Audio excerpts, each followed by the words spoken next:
तीसरे मंत्र की।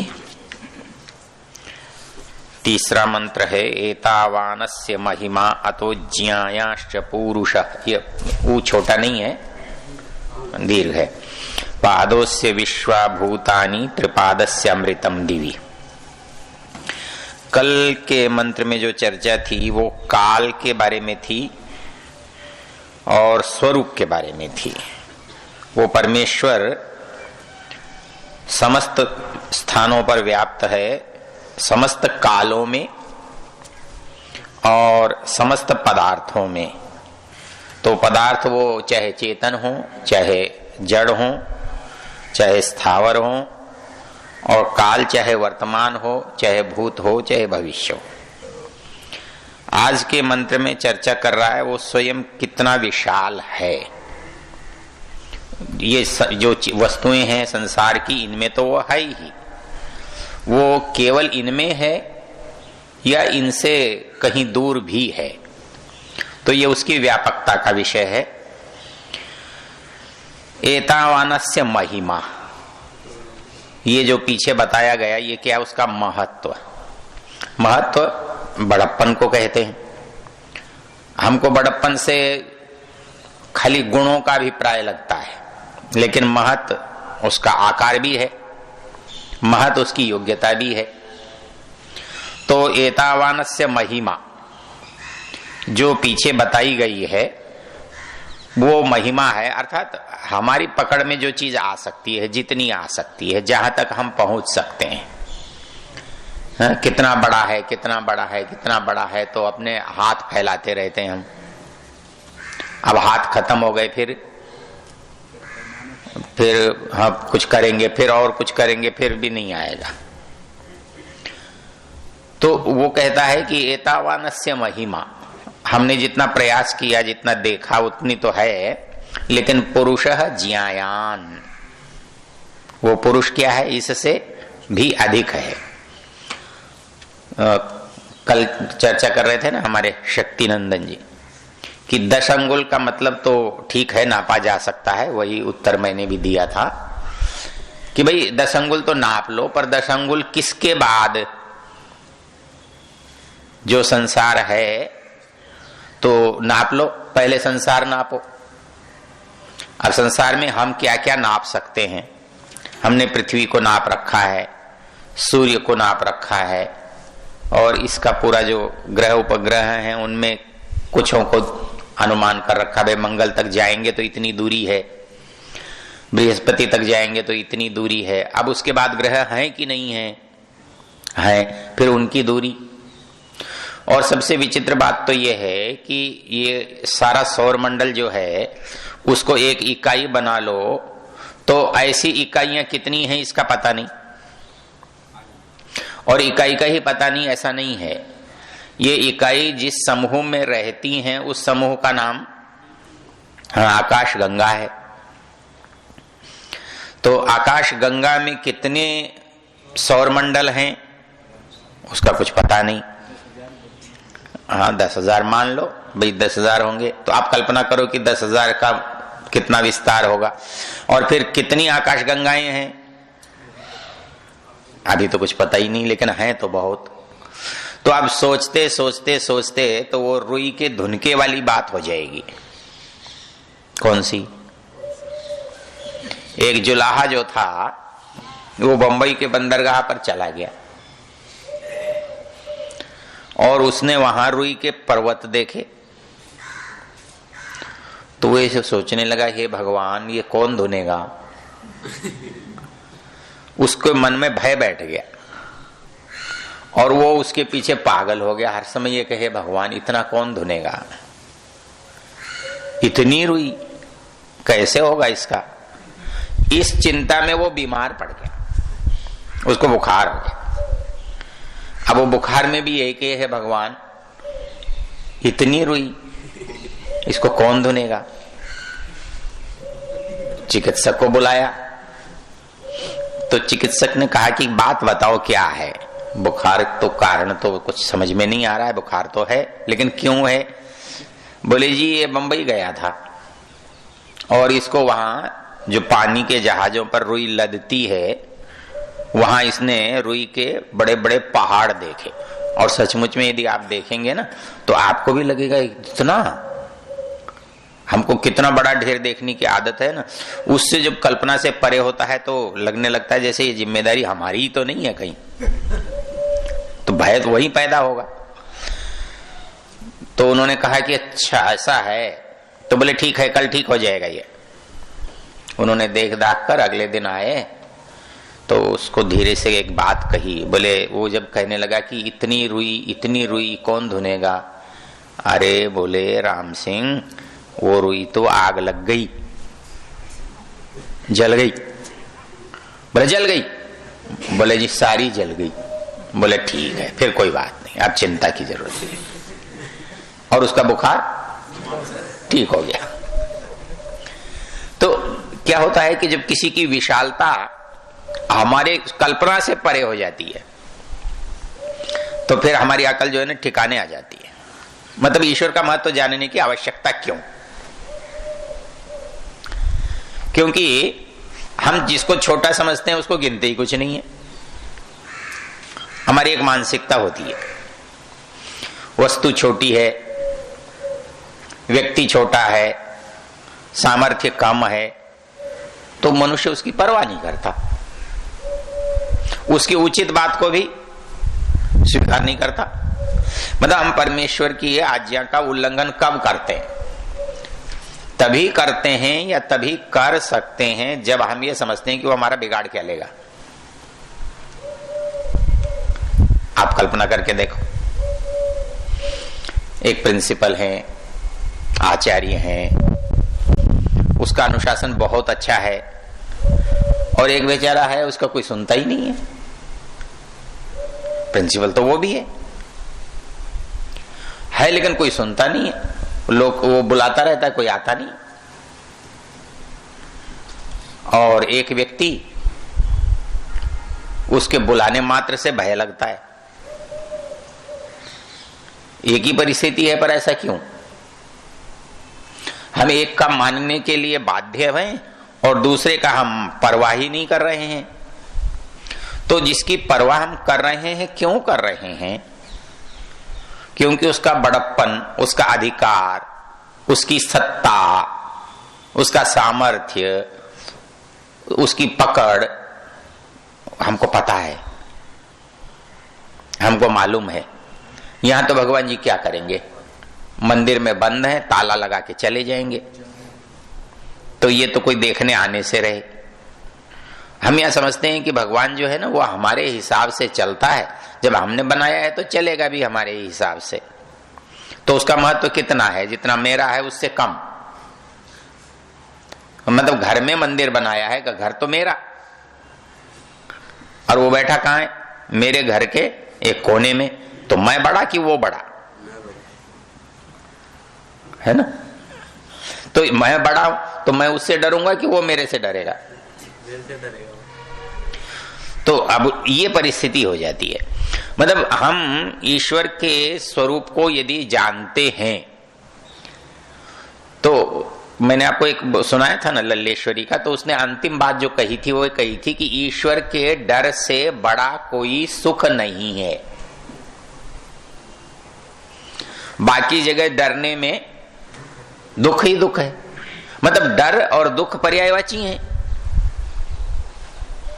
आपको कुछ भी कमी लगे कि कल धन खत्म हो जाएगा, यात्रा में हो और आपकी जेब में ऐसा लगे कि अरे पैसे तो रहे नहीं, अब क्या करेंगे, और कोई संभावना भी न लगे।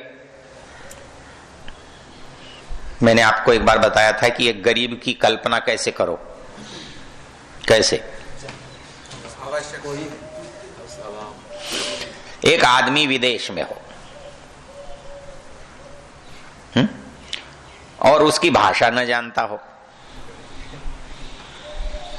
उसकी जेब में पैसा न हो और उसका कोई मित्र परिचित न हो और वो खड़ा हो, तो उसकी क्या दशा होती है? बोले गरीब ऐसा होता है जिसे कोई माने नहीं, जिसे कोई जाने नहीं, जिसे कोई दे नहीं, जिसकी कोई पूछ नहीं। तो व्यक्ति इस दशा में पहुंच जाए तो उस दशा में पहुंचने के बाद क्या करेगा वो? मतलब याद तो उसे करेगा ना जो बड़ा होगा, मेरे से छोटा मुझे क्या देगा। तो इसलिए वो कहता है कि महत्व जो है वो जाने बिना, और महत्व होते ही भय होने लगता है। मतलब अभी कल्पना करके देखो कि और भय में दुख क्यों होता है और ईश्वर के भय में सुख क्यों होता है? ऐसा कैसे होता है? जबकि भय तो भय मात्र है, हाँ, किसी से भी हो, और भय से सदा, हाँ, सांप का, शेर का, चोर का, हाँ, किसी का भी, मतलब जिसको भी हम ये सोचते हैं कि इससे मुझे पसंद नहीं है, उससे मुझे डर होता है। लेकिन ये कहता है कि ईश्वर के भय से बड़ा सुख नहीं। ऐसा क्यों? क्यों होता है ऐसा? सोच कर देखें तो ईश्वर के भय से, उसके दंड से बचने के लिए, अधर्म से बचेगा, गलत कार्य करेंगे नहीं। ईश्वर के भय से, हाँ बात तो बिल्कुल ठीक है। ईश्वर के भय से मतलब इसको दूसरी तरफ से देख लें कि माता पिता के भय से भी सुख होता है क्या? नहीं होता। हो तो सकता है। गुरु के भय से भी सुख होता है क्या? होता है। मतलब सामान्य रूप क्या है कि जो रास्ता है ना, उस रास्ते से हम विचलित कब नहीं होते? जब हमें ये पता है कि ये मार्ग है और इस मार्ग से विचलित होने में खतरा है, तो भय हमें विचलित नहीं होने दे रहा है। तो इसलिए वो कहता है कि दुनिया में सबसे बड़ा सुखी वो है जो ईश्वर से डरता है। एक पुस्तक साधक की पढ़ रहा था, जो दुनिया से डरता है वो ईश्वर से नहीं डरता। जो संसार से डरता है वो ईश्वर से नहीं डरता, और जो ईश्वर से डरता है वो संसार से नहीं डरता। ये क्यों? ये बात बड़ी सीधी सी है। सैया भय कोतवाल डर काहे का?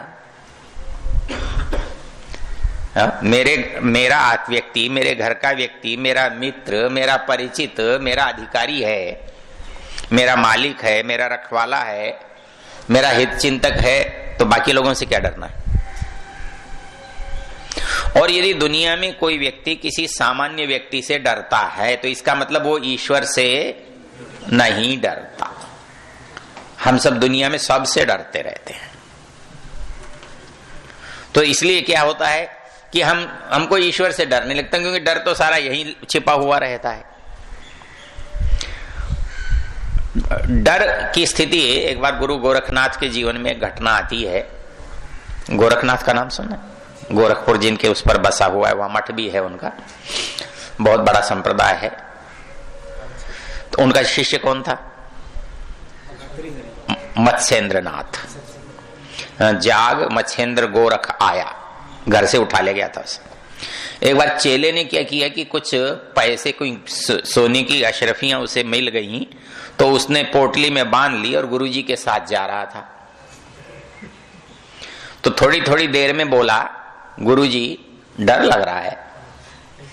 गुरुजी बोले, डर तो अपने पास है नहीं, लगेगा कैसे? डर क्यों लग रहा है? ऐसा तो कुछ नहीं। बोले चोर आ जाएंगे तो आ जाएंगे, तो क्या करेंगे? वो जब 2-4 बार ऐसे बोला तो गुरुजी को संदेह हुआ, कुछ है, गड़बड़ है। तो बोले चलो यहाँ नहर के नदी के किनारे बैठते हैं, निवृत्त हो लेंगे, संध्या कर लेंगे, फिर चलते हैं आगे। तो पहले बोले चेला तू जा। वो निवृत्त होने के लिए गया तो उन्होंने उसकी पोटली खोली, तो उसमें सोने के वो सिक्के पड़े थे। उन्होंने सारे उठाए और नदी में फेंक दिए। कोई बात नहीं, नहा लिए, आके दोनों चले। थोड़ी देर बाद बोले, चेला कहता है गुरुजी डर लग रहा है। बोले डर तो गया नदी में, अब काय का डर है? तो डर जो है ना वो क्या, मेरे से कुछ छीनेगा और मैं देने के वाले के पास चला गया तो फिर मुझे डर किसका? डर तो मेरे से कम होने का है ना। भय किस चीज का है? मुझे दंड मिलेगा तो मेरा कुछ छीनने वाला है, सुरक्षा छीनने वाली है, कोई वस्तु कम होने वाली है। चोर से मैं क्यों डरता हूं? चोर से और मेरा क्या डर है? जो मेरी वस्तु है वो मेरे से चली जाएगी, ये मुझे डर है। तो भगवान के हमारी कोई छीन लेगा? भगवान से हम डरेंगे, बाकी के डर से तो हमारे साथ हमारे को घाटा हो रहा है, लेकिन भगवान के डर से हमें घाटा हो रहा है क्या? तो भगवान के डर से तो इसलिए डर रहे हैं कि वो तो कुछ देता है, कुछ लेता थोड़ा ही है। हमें तो उससे क्यों डरना है? कहीं ऐसा ना हो कि जो हमारा लेने का था वो रह जाए। दूसरी जगह का डर क्या है कि जो है वो चला ना जाए। हम दुनिया से क्यों डरते हैं? कुछ है वो चला ना जाए। और हमें भगवान से क्यों डरना चाहिए? जो मिलना है कहीं रह न जाए। इसलिए उससे डरने में लाभ है और दुनिया से डरने में नुकसान है। तो कहता है कि जो दुनिया से डरता है वो परमेश्वर से नहीं डरता, तो उसको मिलने की कोई संभावना नहीं है, उसकी कोई उन्नति होने वाली नहीं है, उसे कोई लाभ होने वाला नहीं है। लेकिन यदि हम उससे नहीं डरते तो कोई कितना भी छीन ले जाए। एक विदेशी संत है, वो एक दिन रात को बैठे थे, चोर आया उनके घर में। तो बोले भाई तू कौन है? बोले मैं चोर हूं। बोले 1 रुपया अलमारी में रखा है, ले जा। वो बोले 1 रुपया मैं ले जाऊं? बोले ले जा, पर मेरी एक मुश्किल है, कल मुझे एक काम है और वो काम है रुपए के बिना चलेगा नहीं, तो तू मेरे से उधार कर ले। तो चोर ने कहा अच्छा ठीक है, आपसे 1 रुपया उधार। एक दिन ऐसे ही चोरी करता हुआ पकड़ा गया तो जेल में चला गया। जेल में चला गया तो संत तक भी बात पहुंची कि फला आदमी चोरी के मामले में जेल चला गया। तो वो गए राजा के पास। राजा ने कहा कि तुम्हारी भी चोरी की है? बोले नहीं, इसने मेरी चोरी नहीं की, मैं इसका कर्जदार हूं। बोले तुम्हारा? बोले हाँ, मैंने उससे 1 रुपया लिया है। वो गए, देख ऐसा है कि उस दिन मैंने तेरे से रुपया लिया था ना, मुझे मतलब तू आया था तो तुझे खाली हाथ नहीं भेजना चाहिए था, लेकिन मेरी मजबूरी थी, मैं क्या करता, इसलिए मैंने तेरे से उधार लिया था, ये तेरा मैं रुपया उधार लौटाता हूं। दुनिया कहने लगी ये तो चोर है, ये कैसे उधार दे सकता है? संत कहता है कि ये चोर नहीं है, मैं इसका कर्जदार हूं। तो उसको चोर से भय नहीं लगा, उसे लगा कि चोर एक आवश्यकता वाला आदमी है, वो किसी आवश्यकता से निकला है, उसकी आवश्यकता पूरी नहीं कर पाना तो मेरा अपराध हो गया ना, मैं अपराधी हो। स्वामी सर्वानंद जी महाराज की घटना है। स्वामी सर्वानंद जी महाराज के पास शिकायत पहुंची कि उनका लाल सिंह जो सेवक है उसने गेहूं की बोरी चुरा ली। तो उन्होंने सदानंद जी को कहा, बोले ऐसा करो, लाल सिंह के घर में 2 बोरी गेहूं भिजवा दो। बोले लाल सिंह ने गेहूं की बोरी चुराई? तो स्वामी जी बोले सदानंद जी ऐसा करो, 2 बोरी गेहूं लाल सिंह के घर भिजवा दो। लाल सिंह को बुला लिया। लाल सिंह, भैया अपने घर में बिना पूछे, अपने घर में भी बिना पूछे नहीं लेते, बता देता ले जाता।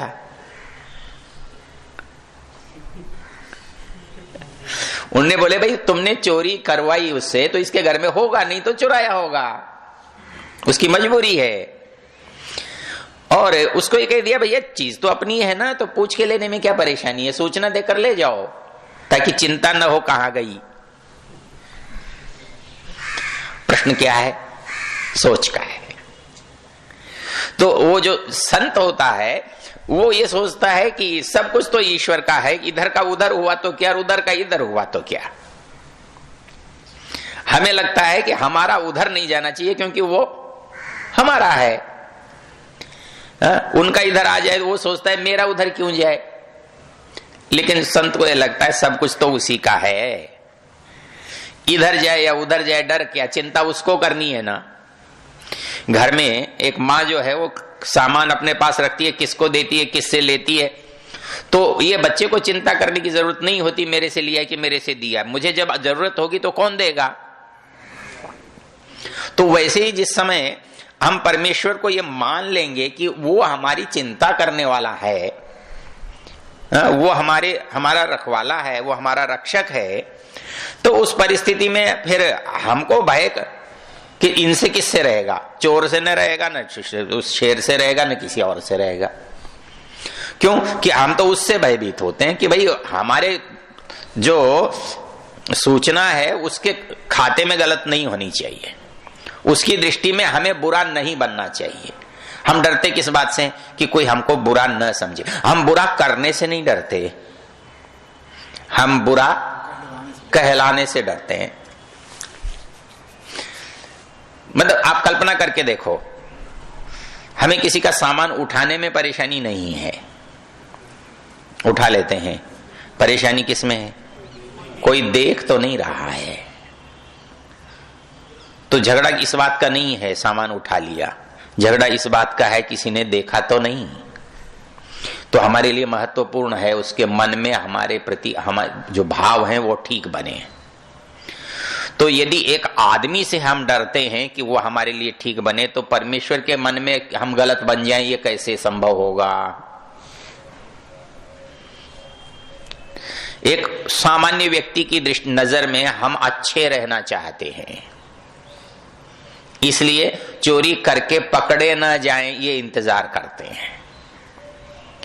हम अच्छाई की और बुराई की जो विशेषता है वो एक ही विशेषता है, आदमी अच्छाई करके घाटा खाकर पछताता नहीं है और आदमी बुराई करके लाभ उठाकर भी संतुष्ट नहीं होता है, तृप्ति नहीं होती है।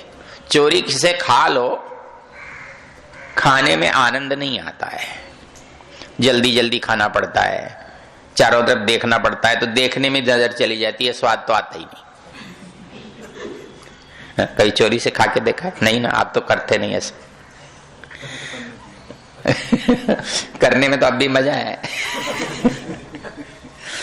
तो वो सोच क्या है कि मैं किसी की दृष्टि में बुरा नहीं बनना चाहता, मुझे एक डर है। तो मैं इस बात से डरता हूं कि कहीं परमेश्वर की दृष्टि में मैं बुरा तो नहीं बन रहा। जो मैं एक सामान्य व्यक्ति के नजर में बुरा नहीं बनना चाहता, मैं झूठ बोलने से मुझे कोई परेशानी नहीं है, लेकिन मुझे कोई झूठा कहे ये स्वीकार नहीं है। मतलब झूठे को भी आप झूठा कहो तो वो भी नाराज हो जाता है, चोर को भी आप चोर कहो वो नाराज हो जाता है, बेईमान को भी आप बेईमान कहो तो वो नाराज हो जाता है। अच्छाई में और बुराई में अंतर क्या है? आप बेईमान को भी अच्छा कहो तो खुश हो जाता है, झूठे को भी सच्चा कहो प्रसन्न हो जाता है, चोर को भी ईमानदार कहो तो हो सकता है अगली बार वो ईमानदारी करने लग जाए। ये अंतर है अच्छाई में और बुराई में। मतलब बुराई करने के बाद लाभ होने पर भी आदमी प्रसन्न नहीं हो सकता। इसके लिए मंत्र बोलो तो, अश्रद्धाम अनृते अदधात दृष्ट्वा रूपे व्याकरोत् सत्यानृते प्रजापति अश्रद्धाम अनृते अदधात श्रद्धाम सत्य प्रजापति। बोले भगवान ने एक अद्भुत बात की हुई है। क्या? बोले दुनिया में सत्य और असत्य दो बनाए हैं, ये कभी समाप्त होने वाले नहीं है। ये समाप्त हो गए तो दुनिया नहीं है। हम ये सोचते हैं ना सब अच्छे हो जाएं, ऐसा कभी नहीं होने वाला। हो जाएंगे तो दुनिया नहीं होगी, फिर ये मुक्ति हो जाएगी। जब तक संसार है दो रहेंगे, धर्म अधर्म, अच्छा बुरा, सत्य असत्य, सब कुछ रहेगा। केवल अंतर रहेगा मात्रा का, अनुपात का। जितना सत्य का धर्म का अनुपात बढ़ेगा सुख बढ़ेगा, अधर्म का बढ़ेगा दुख बढ़ेगा। अनुपात, चाहे व्यक्ति का हो, चाहे समाज का हो, चाहे देश का हो, कुछ भी हो। ऐसा कभी नहीं हो सकता कि कुछ भी उसमें बुरा ना हो। ऐसा कभी नहीं हो सकता कि उसमें कुछ भी अच्छा ना हो। कुछ अच्छा कुछ बुरा हर समय रहता है। तो इसलिए वो कहता है कि एक स्वाभाविक कसौटी है। अच्छा होता है तो पशु को भी अच्छा लगता है, अनपढ़ को भी अच्छा लगता है, सामान्य व्यक्ति को भी अच्छा लगता है, विशेष को भी अच्छा लगता है। अश्रद्धाम अनृते अदधात, जो अनृत है, झूठ है, अनुचित है, वो बुरा लगता है, अपने को भी, दूसरे को भी, तीसरे को भी। तो अश्रद्धाम अनृते अदधात श्रद्धाम सत्य प्रजापति, प्रजापति ने सत्य में श्रद्धा को पैदा किया है और अनृत में अश्रद्धा को पैदा किया है। ये अंतिम कसौटी है। तो इसलिए जब हम परमेश्वर में श्रद्धा करते हैं, अर्थात जैसा वो है वैसा ही स्वीकार करते हैं, वैसा ही उसे मानते हैं, उससे के प्रति हम समर्पित रहते हैं, तब हमें उसकी चिंता होती है कि वो नाराज नहीं होना चाहिए। वो नाराज नहीं होना, उससे डरना है। डरते किससे? और तो कोई डर उससे है नहीं, वो छीनेगा नहीं, लेगा नहीं, कुछ करेगा नहीं। क्या है कि वो हमसे नाराज नहीं हो जाए, वो हमें गलत न समझ बैठे, हमें वो मर्यादाओं से भिन्न, तोड़ने वाला, न मानने वाला न मान बैठे। ये भय है। तो उसके भय में और इसके भय में अंतर है। तो इसलिए कहता है कि ईश्वर का भय सुख देता है और सामान्य मनुष्यों का भय दुख देता है। तो ईश्वर का भय कब सुख देगा? एतावानस्य महिमा अतो ज्ञायाश्च पुरुष। आज की बात को यहीं समाप्त करते हैं। ओम द्यौः शान्तिरन्तरिक्षं शान्तिः पृथिवी शान्तिरापः शान्तिरोषधयः शान्ति वनस्पतयः शान्तिर्विश्वे देवा शान्तिर्ब्रह्म शान्ति सर्वं शान्ति शान्तिरेव शान्ति सामा शान्तिरेधि। ओम शांति शांति शांति।